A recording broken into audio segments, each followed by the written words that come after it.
Programa Seu Negócio. Iniciativa Diário do Grande ABC. Patrocínio Sebrae São Paulo. Universidade Municipal de São Caetano do Sul. NET Empresas. O mundo é dos nets.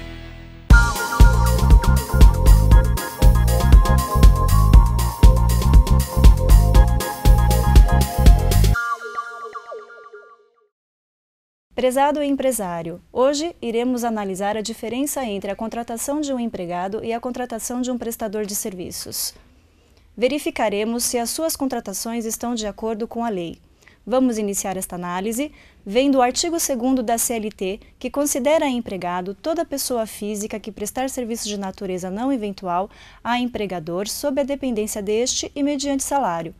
Logo, ocorrerá o vínculo empregatício quando existir a pessoalidade, habitualidade, subordinação e onerosidade.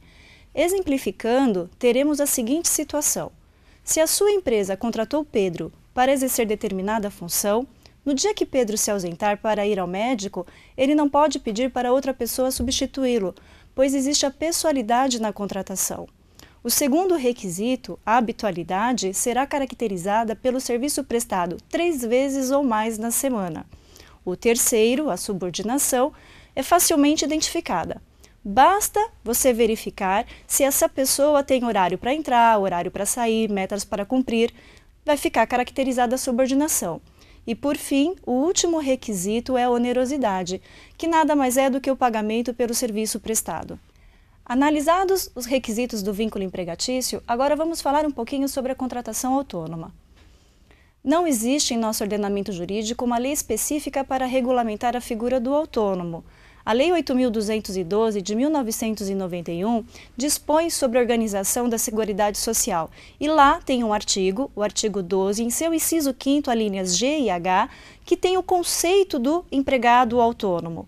Lá a gente tem que poderá contribuir individualmente a pessoa que prestar serviço de natureza urbana ou rural em caráter eventual a uma ou mais empresas sem relação de emprego. E ainda temos que a pessoa física que exerce por conta própria atividade econômica de natureza urbana com fins lucrativos ou não. Assim, aproveitando este texto, chegamos à conclusão de quem é o trabalhador autônomo. E cuidado, pois o autônomo não pode ser confundido com o empresário, uma vez que o conceito de empresário está definido no artigo 966 do Código Civil Brasileiro. Feitas estas considerações, agora vamos pontuar as principais diferenças entre o empregado e o trabalhador autônomo. O autônomo assume os riscos de sua atividade e o empregado não, pois o risco é do empregador. O autônomo não é subordinado como o empregado, pois não está sujeito à direção do contratante e não tem horário de trabalho. O autônomo presta serviço para uma ou mais pessoas e também não tem sócio ou sócios.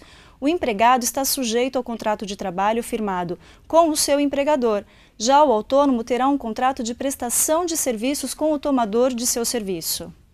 Aproveitando que eu falei sobre o contrato de prestação de serviços, vamos conhecer um pouquinho mais este instrumento. O contrato de prestação de serviços irá reproduzir o que foi pactuado entre o tomador e o prestador do serviço. Esse instrumento irá formalizar o que as partes combinaram. Assim, o contrato deverá conter, primeiro, identificação das partes, quem é a contratada, o autônomo, e quem é o contratante, o tomador de serviços. Segundo, o objeto do contrato, por exemplo, contrato de prestação de serviços de jardinagem. Terceiro, o local onde esse serviço será executado. Quarto, o prazo desse contrato, que pode ser prazo determinado ou prazo indeterminado. Isso será pactuado entre vocês. Quinto, valor e forma de pagamento.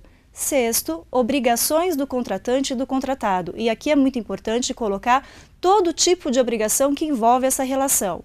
Sétimo, cláusula de rescisão, se haverá ou não multa quando esse contrato for rescindido. 8. O fórum. O fórum nada mais é do que o local onde será distribuída a ação caso haja um litígio, ou seja, uma briga entre as partes. Se ocorrer, é naquele local que vai ser ajuizada a ação. Para finalizar, é importante saber o que pode e o que não pode ser terceirizado pela sua empresa. Começando pelo conceito, a terceirização é o repasse a terceiros das atividades meio de uma empresa. Lembrando que atividade meio são todas aquelas não essenciais, que darão suporte à atividade principal. Por exemplo, se eu tenho uma lavanderia, logo eu não posso terceirizar o serviço da minha lavadeira e da minha passadeira, porque esta é a atividade fim. Porém, eu posso terceirizar o serviço de limpeza, de segurança, de entrega das roupas, dentre outros, pois estes são os serviços considerados atividade meio. Caso reste alguma dúvida ainda sobre este e outros temas, você pode nos procurar em algum dos escritórios do Sebrae São Paulo ou através de nosso site ou da nossa central de atendimento, que é o nosso 0800. O Sebrae aguarda você para orientá-lo no desenvolvimento do seu negócio. Muito obrigada! Tem que investir muito em educação e tem que ser prático. Aprender as coisas como elas são de verdade. A gente tem que facilitar a vida, ter serviços pelo telefone, pela internet. Temos de estar perto das pessoas. Por isso, o Sebrae São Paulo acredita que onde tem um empreendedor, nós temos de estar lá. Nós somos o Sebrae São Paulo. Estamos aqui na região onde o empreendedor precisar. Sebrae São Paulo, sempre ao seu lado para você crescer.